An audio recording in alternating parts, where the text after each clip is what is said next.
Bah, Valentin, ça va? Non. Bah, on va tourner là. Qu'est-ce qu'il y a? Qu'est-ce que tu J'ai dormais? fait un rêve de fou. Ah ouais? J'ai déménagé dans le sud et je devais me voter au municipal. À chaud. Ouais, il y avait 4 listes. RN, divers RN, ultra giga nazi RN Ah ouais. et Fafland néo-nazi et compagnie. Ah ouais, c'est chaud. Un feat incroyable. Ah, mais en même temps, là-bas, il paraît qu'il y a un portail vers les enfers direct. Ouais. Ouais, ça va aller, t'inquiète. C'est un rêve.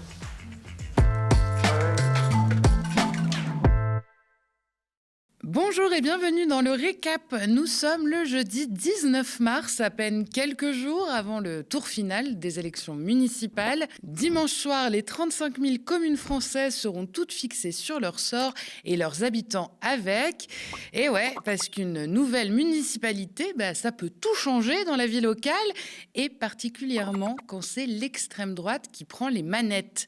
Alors dimanche dernier, malgré les casseroles qui s'accumulent tout au long de leur mandat et souvent même avant, 24 maires RN ont été élus dès le premier tour, certains même avec des scores à en faire pâlir d'envie Vladimir Poutine. Et ce n'est sans doute que l'échauffement, puisque le parti d'extrême droite arrive en tête dans 60 communes pour le second tour. Mais concrètement, ça veut dire quoi, vivre dans une ville d'extrême droite? Qu'est-ce que ça change au quotidien pour les habitants? Eh bien, on commence à en avoir une idée assez précise. Laissez-moi vous raconter. Petit exercice d'imagination. Nous sommes le lundi 23 mars. Votre commune vient de passer aux mains de l'extrême droite et vous avez probablement une légère gueule de bois parce que la soirée de la veille aura été difficile à digérer. Alors avant de s'intéresser au fond, parlons 2 secondes de la forme, la méthode. Comment votre nouvelle équipe municipale d'extrême droite donc va-t-elle s'atteler à la tâche dans les mois à venir? Eh bien, on a des idées. D'après Alexis Gibellini, consultant en politique publique dans la revue La Grande Conversation, il y a 3 grandes catégories de méthodes. Soit votre maire RN est du genre radical, et il y a des chances pour qu'il veuille marquer la rupture avec l'ancienne gestion municipale et donc tout révolutionner sur son passage. Souvent en force, le passage d'ailleurs. Et dans ces cas-là, vous vous prenez un genre de tornade dans la tronche dès le premier jour. Mais ce n'est pas toujours aussi brutal. Parfois, c'est un peu plus subtil, mais tout aussi dangereux, qu'on se le dise. L'extrême droite a appris à maîtriser le faux semblant et la normalisation en changeant de méthode, justement. Certains maires RN l'ont bien compris et soignent eux aussi les apparences. Alors, ils y vont un peu plus en douceur et souvent, ça joue sur la communication. Les uns se mettent en scène, ils multiplient les déclarations pour passer pour de bons gestionnaires et évidemment toujours critiquer ce qui existait avant. Et puis les autres restent discrets et orchestrent une transition quasi sans couture avec le passé pour paraître, eux, crédibles, presque classiques. Mais quelle que soit la méthode, sur le fond de la politique, rien ne change jamais. Alors justement, venons-en au vif du sujet et à tout ce qui vous tombera dessus avec une mairie d'extrême droite. C'est ça qui vous inquiète et vous avez raison. Alors il y a un truc qu'ils aiment pas tellement, les fachos, c'est le tissu associatif et culturel. Alors ça, c'est des bons trucs de gauchos, ils ont à cœur de les supprimer fissa et que ça traîne pas. Et alors pour y arriver, c'est simple, ils commencent toujours par la même méthode, couper le robinet des financements. Dans la ville d'Orange, que l'extrême droite dirige depuis 1995 quand même, les subventions aux associations culturelles ont chuté de 99%. Oui, 99%. Voilà. Et puis ça n'a pas traîné. À peine élus, les nouveaux dirigeants d'extrême droite ont coupé les vivres au Corégie. C'est un festival d'opéra et de musique classique locale. Habituellement, vous ne me direz pas tellement la cible première de l'extrême droite. Mais en fait, là, sur ce coup-là, le maire n'était pas content de ne pas en être le président. Et donc, il s'est fâché tout rouge.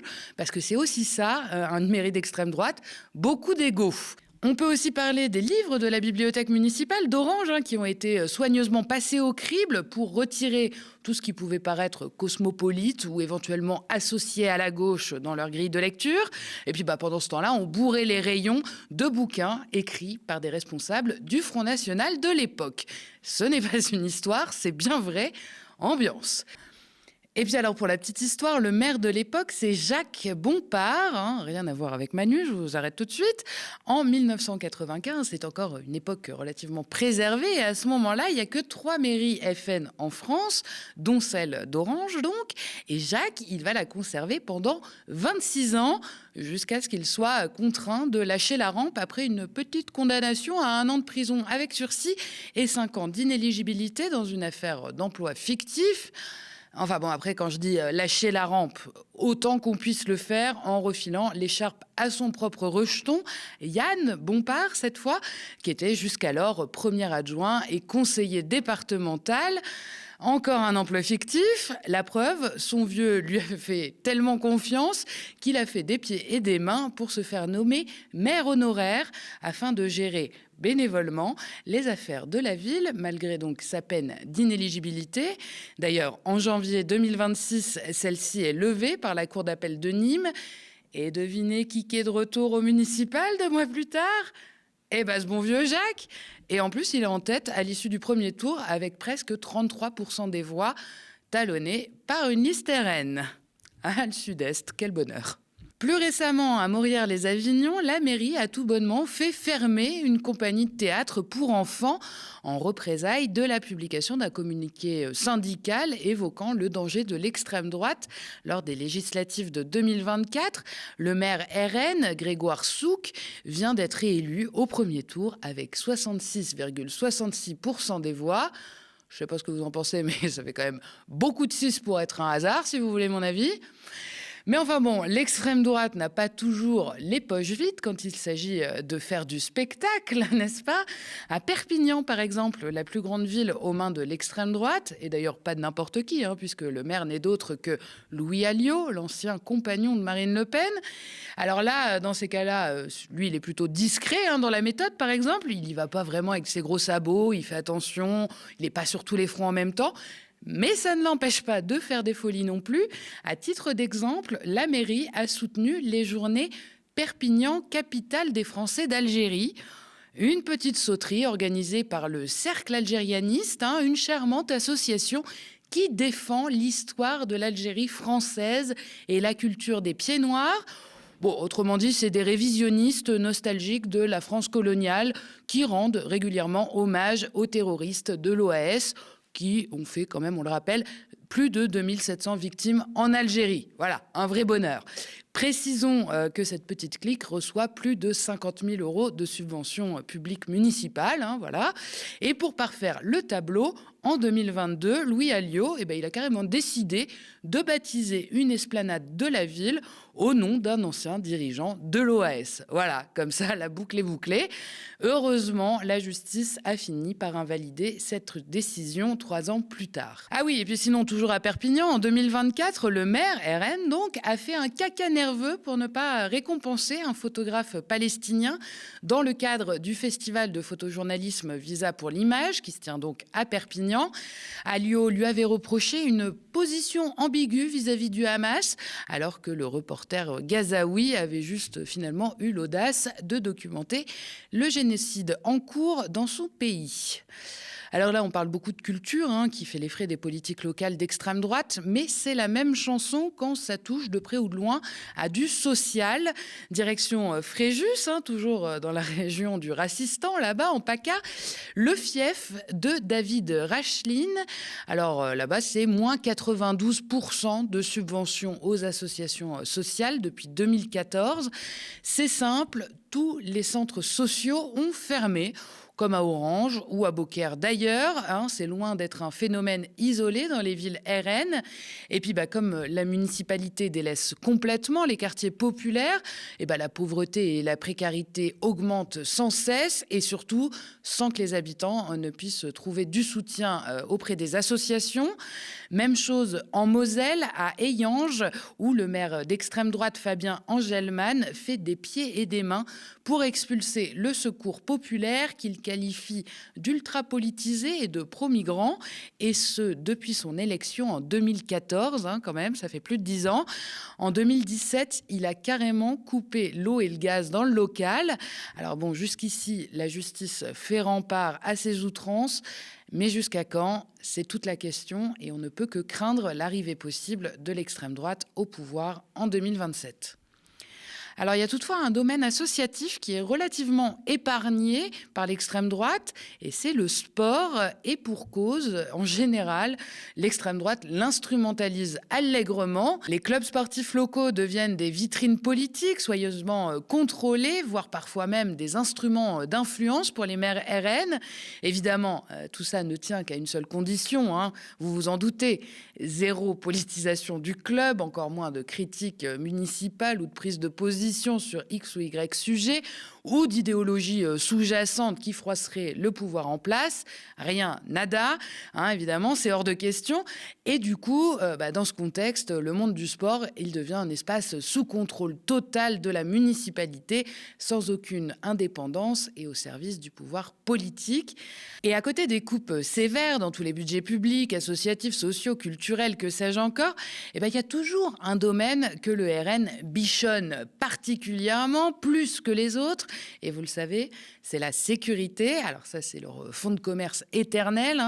Encore une fois, vous le savez, c'est surtout de la communication bien démago qui donne l'illusion d'une pseudo-lutte locale contre la délinquance, alors qu'on le rappelle, ces compétences relèvent en réalité de l'État et de la police nationale. Mais en revanche, ça flatte bien fort leur électorat, pétri d'angoisse chronique. En général, on se retrouve très vite avec une police municipale armée qui se comporte en petite milice locale. Tout va bien.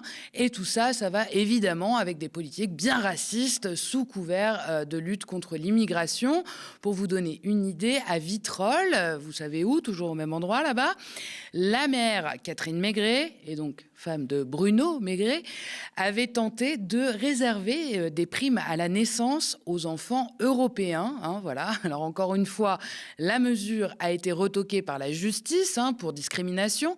Mais jusqu'à quand? La question se pose. À Beaucaire, dans le Gard, depuis l'arrivée du Rassemblement national à la mairie en 2014, la municipalité loue ou rachète systématiquement les baux commerciaux vacants, utilisant son droit de préemption. Mais le critère principal n'est pas économique comme habituellement, il est idéologique. Les commerçants issus des communautés latino-américaines ou maghrébines se voient régulièrement bloquer l'accès aux locaux, tandis que les commerces alignés sur une image dite traditionnelle ou provençale sont eux favorisés. Les habitants et les entrepreneurs locaux dénoncent un climat de sélection et de discrimination où certains projets sont ralentis ou carrément torpillés pour des motifs arbitraires ou absurdes.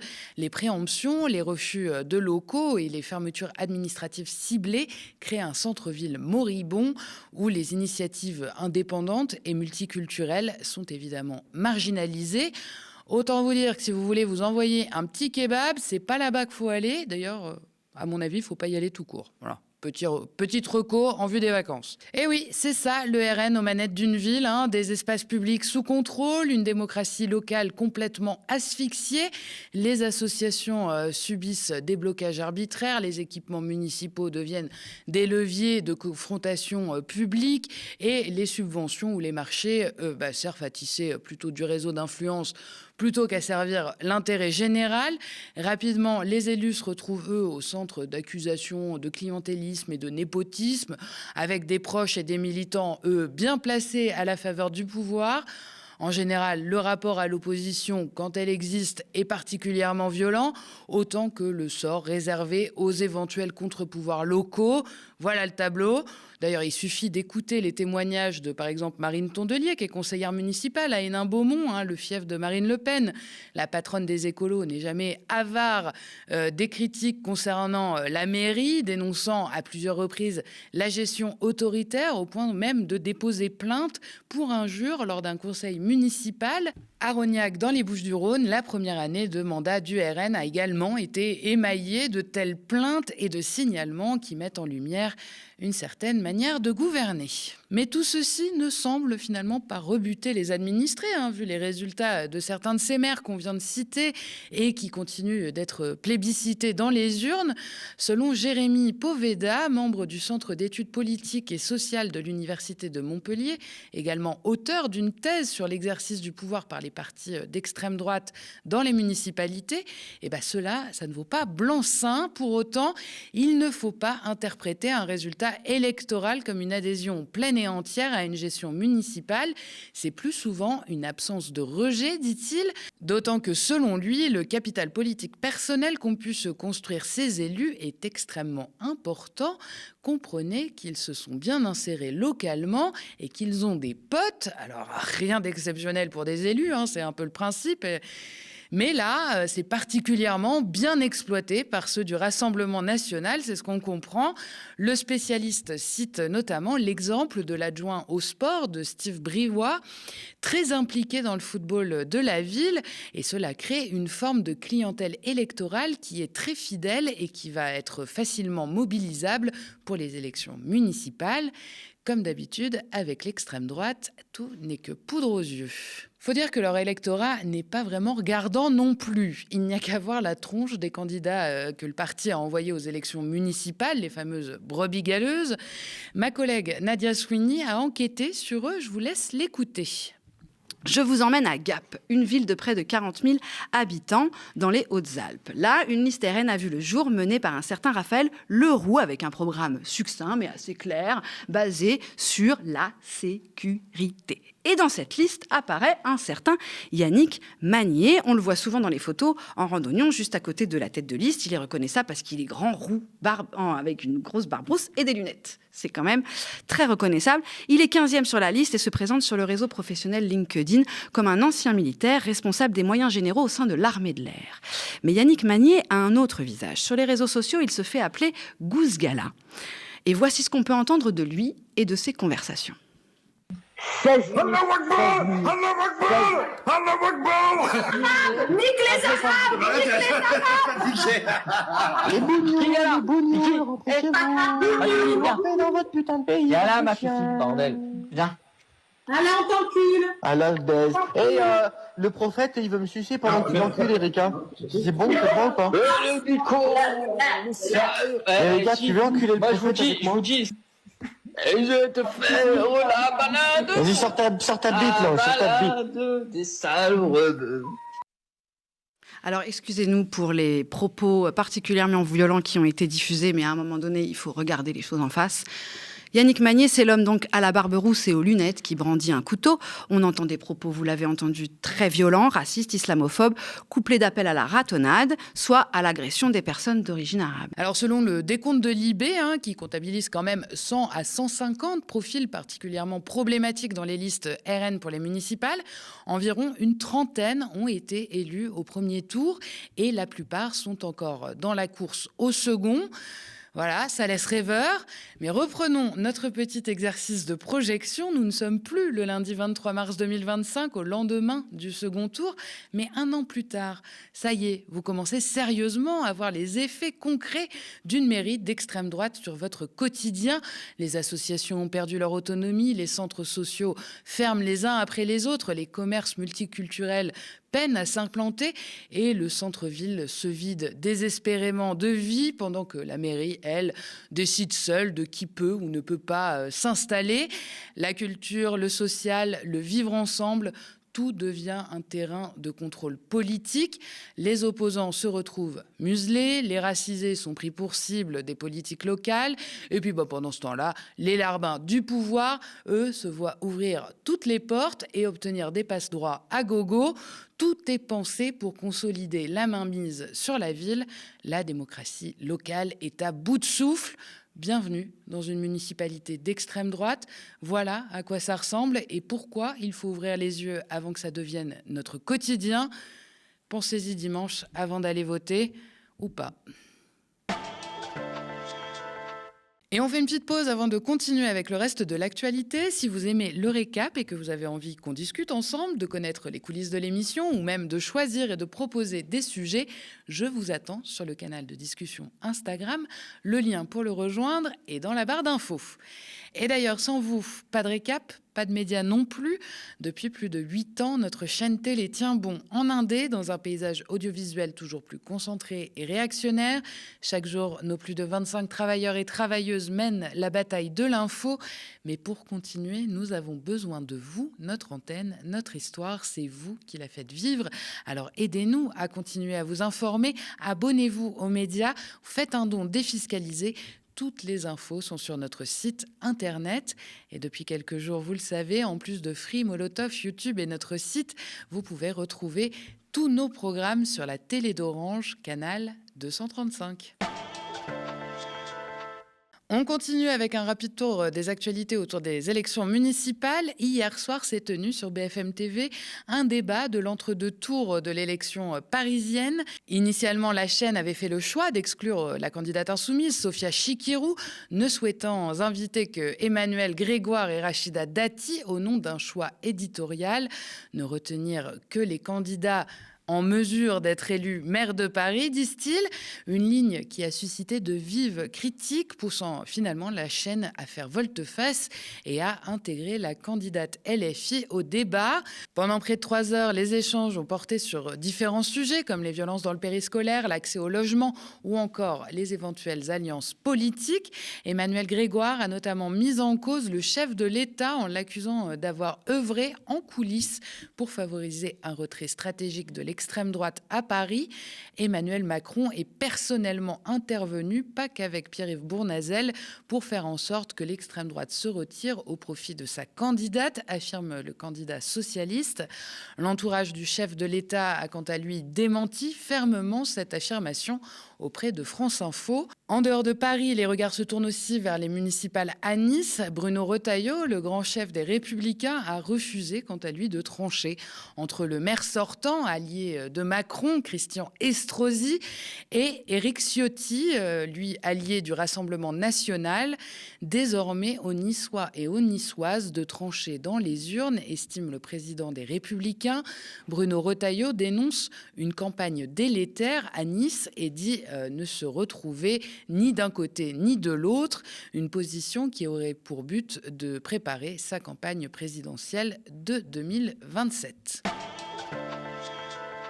Nos confrères de Mediapart ont révélé de nouveaux témoignages accusant le chanteur Patrick Bruel de violences sexuelles. 8 femmes, dont une mineure au moment des faits, racontent avoir été victimes de tentatives de viol, d'agressions sexuelles et de viols entre 1992 et 2019. Parmi les victimes citées, Daniela Elsner, la directrice générale d'Unifrance, l'organisme chargé de la promotion du cinéma et de l'audiovisuel français à l'international.